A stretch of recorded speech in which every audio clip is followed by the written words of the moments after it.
There is a vitality, a life force, a quickening that is translated through you into action.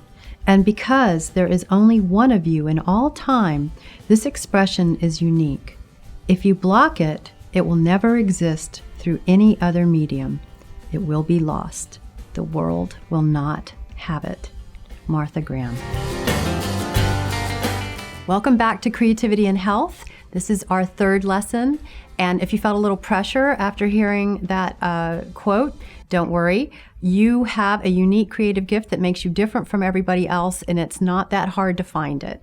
And that's what we're going to be talking about this week. And I like to talk about it in terms of boosting your superpowers. So when we think of superpowers, we usually think of somebody like Superman, who can fly, for example, or Wonder Woman, who had those bracelets that she could, bullets would bounce off of them. But it turns out that we all have superpowers, or we all have a power. I'm not sure if you've ever heard of Taoism before. It came out of the 5th and 4th centuries. Some Chinese philosophers put together some ideas of how they thought life went, the way of life. And one famous philosopher is Lao Tse. And they came up with something called the principle of Pu. Translated, it means the uncarved block. And what that means is when things and people retain their original simplicity, they are powerful. When you try to change yourself to be somebody you're not, to mold yourself, to fit in to something that, society or your family or school, you're actually cutting your power. When you decide, and it's not always the easiest decision, but when you make the decision to be your true self, you come into your full power. So remember last time we were talking about Bill, the journalist, and how he didn't think he was an artist. He had the role of non-artist because his brother was the artist in the family. Well, when he finally embraced the fact that he too was an artist, just a different kind of artist, he not only started to write fiction, he also started to take photography and is now a wonderful photographer. So it's all about removing those false labels, false roles, and getting down to who you really are.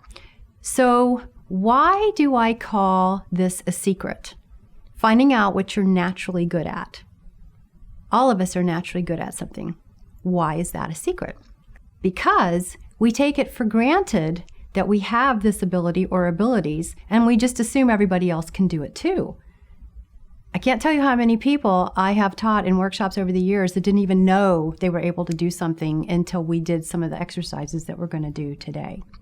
So, because you think everybody can do it, it's not special, and it's nothing special about you, you don't see it when it's right in front of your eyes. And I would like to tell you a story about myself, actually, and how I realized that I had an ability that I didn't know I had. So, as I mentioned before, I went to Princeton, and I was going there to get my PhD in psychology. And I remember one day, one of our fellow graduate students was giving a talk on music perception. And all of the professors were there, the dean of the school was there. And I started to worry for my friend as she was giving this presentation because I thought that she was kind of failing at it, to tell you the truth, because she was giving examples. So she would play 2 different melodies, and we had to write down whether we thought they were the same or different. And I'm listening to these melodies, and to me, this is what they sound like. Different. Same. I mean, it was so easy. I was worried for her because it's a very competitive program, and you didn't want to mess up ever. Well, at the end of her presentation, she had us sort of add up our scores and go around the room and tell each other how we did. And I ended up outscoring every single person in the room, including the dean who had taken 10 years of violin lessons. So that's when I began to wake up to the fact that I had musical ability. I didn't know that before. So here I was going to Princeton, getting a PhD in psychology, and just then finding out that I really was a good musician. Remember last time we talked about the concept of the shadow, Carl Jung, and how we put parts of ourselves into a bag and we drag it along, really long bag over time. Well, one of my favorite concepts that Carl Jung talks about that a lot of people have not heard of, so this is kind of a secret too, is the concept of the golden shadow. So remember, we're putting things into this bag because our families don't value it, or school doesn't value it, or the culture doesn't value it. But the truth is, some of those things are nuggets of gold, and in a different context would be highly valued. So for me, when I was growing up, when I was 4 years old, whenever my family would take us to visit friends and there would be a piano set up, I would play it as if I was classically trained, and nobody noticed. Nobody in my family ever noticed that. And I begged for a piano for years, and nobody ever got me one, because in my family, and again, it's not that they were, bad, or they just couldn't see it. It wasn't part of who they thought they were. So I was never recognized for being a musician or having musical gifts. That's because it was a golden shadow. So a lot of you out there listening to this right now have a golden shadow, maybe more than one, and I want to help you find it. So what I would like you to do in your next writing assignment, remember last time I asked you to write about what friends ask you for advice about? Do you remember? Did you do it?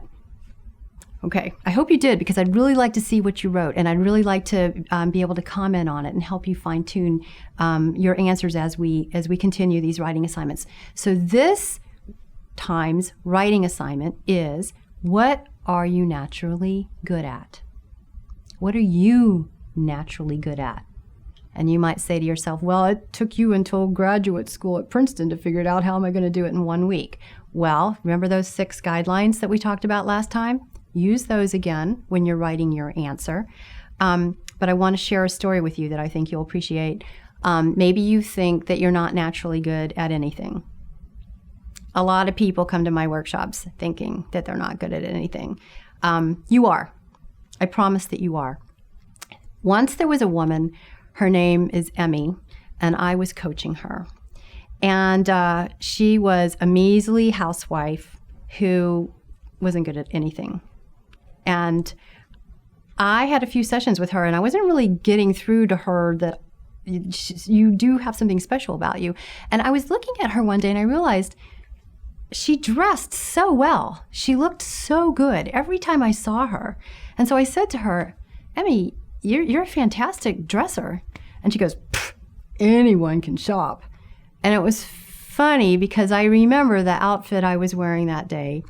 I was wearing a purple and green horizontally striped t-shirt that came down to my knees and was really baggy, and it looked hideous. And after she had said that to me, we both kind of looked at me and burst out laughing, because it's like, no, not everybody can shop. I'm not good at this. So not only did I keep coaching her, but that I asked her to help me. I was just then becoming a musician, right? It took me all this time to figure out that I really wanted to be a rock and roll star when I grew up. So when my first CD came out, I asked her to pick out the clothes for me to wear. And that gave her some self-confidence. And eventually she got a part-time job in a children's clothing store.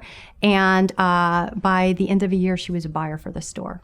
So if you don't believe that you're good at something, you are. You are naturally good at something. But just like with Emmy, you're probably taking it for granted. And all you need to do is compare yourself to somebody else in your mind, like me with the baggy green and purple shirt, and you'll find it. It will start to emerge. So I would really like you to do that exercise. So I look forward to seeing what you think your unique creative gift or gifts are, and write down everything, even if it seems stupid, write it all down, because somewhere in there, there's that nugget of gold that we were talking about, your golden shadow. Now,